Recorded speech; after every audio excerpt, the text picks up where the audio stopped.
నోచుకొని మడకసిరిలో ఈరోజు ఎన్డీఏ కూటమి వచ్చిన తర్వాత అద్భుతాలు జరుగుతున్నాయి. ఈరోజు ఇండియన్ డిజైన్ గార్మెంట్స్ వారి ఆధ్వర్యంలో ఇక్కడ జరుగుతున్న ఈ స్టిచ్చింగ్ ప్రొసీజర్ కానీ ఇక్కడ ఉన్న ఉమెన్ ఎంప్లాయ్మెంట్ని కానీ కలవడానికి ఇక్కడికి వచ్చిన తర్వాత చాలా హ్యాపీ అనిపించింది. ఈరోజు చాలా మంది ఆడవాళ్ళు ఇళ్లలో ఉండిపోయి పనులకు వెళ్ళలేక భర్త తీసుకొచ్చింది చాలక సంక్షేమ కార్యక్రమాల మీద ఆధారపడిపోయి పిల్లల్ని చదివించుకోవడానికి కూడా చాలా ఇబ్బందులు పడుతున్న ఇటువంటి తరుణంలో ఇటువంటి ఫ్యాక్టరీస్ నిజంగా వాళ్ళకి జీవం పోసినట్టే. ఎందుకంటే ఈరోజు చాలా మంది మహిళలు కష్టపడడానికి రెడీగా ఉన్నారు. వాళ్ళకి ఉపాధి కల్పించే పరిస్థితుల్లో గవర్నమెంట్లు కూడా ఉండాలి. దానిలో నేపథ్యంలోనే లాస్ట్ 5 సంవత్సరాలు ఈ ఇండియన్ డిజైన్ గార్మెంట్స్ వాళ్ళు కూడా ఇబ్బంది పడినా మళ్ళా మన ఎన్డీఏ కూటమి వచ్చిన తర్వాత వీళ్ళు మళ్ళీ స్టార్ట్ చేసి సుమారుగా ఇక్కడ 1200 మంది నుంచి 1500 మంది వరకు ఇప్పుడు ట్రైనింగ్ ఇవ్వడమే కాదు, వాళ్ళు రెగ్యులర్ వర్కర్స్ కూడా జరుగుతుంది. ఈ రోజు ఇంకొకటి విషయం ఏంటంటే వీళ్ళు కూడా ఎస్పెషల్లీ ఈ ఏదో మనం ఇక్కడ పని చేయించుకుంటున్నాం అన్నది కాకుండా వాళ్ళ పిల్లలకి కూడా ఒక అంగన్వాడీ సెంటర్ లాంటిది కూడా ఉంటారు, ఒక కిడ్స్ సెంటర్ కూడా ఇక్కడ ఏర్పాటు చేయడం, అదేవిధంగా పిల్లలకి కూడా స్కూలింగ్ కూడా వాళ్ళకి ఏర్పాటు చేయడం, ఇవన్నీ కూడా చేయడం అనేది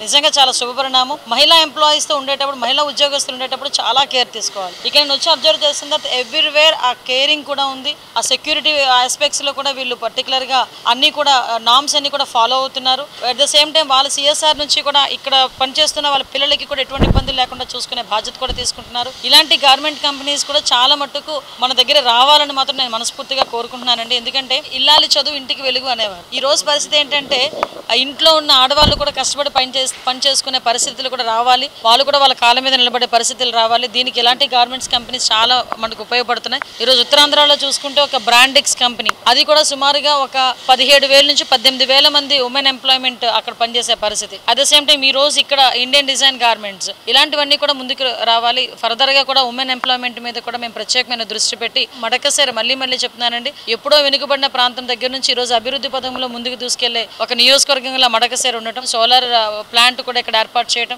ఇంచుమించుగా మనకి డిఫెన్స్ కి సంబంధించిన ఒక ప్రాజెక్ట్ కూడా ఇక్కడికి రావడం, దగ్గర ఇవే రెండు కలుపుకొని 5,000 కోట్ల నుంచి 6,000 కోట్ల పైన ఈ రోజు పెట్టుబడులు ఇక్కడికి వచ్చే అవకాశాలు కనిపిస్తున్నాయి. వీటన్నిటితో పాటు అభివృద్ధి కార్యక్రమాల్లో కూడా ముందుండడం అన్నది ఎన్డీఏ గవర్నమెంట్ తాలూకా ఒక చిత్తశుద్ధి, లోకల్ ఎమ్మెల్యే గారు అదేవిధంగా ముఖ్య నాయకుల తాలూకా ఎమ్మెల్సీ గారు స్వామి గారి తాలూకా కృషి అని చెప్పి నేను చెప్పడానికి హ్యాపీగా అనిపిస్తుంది.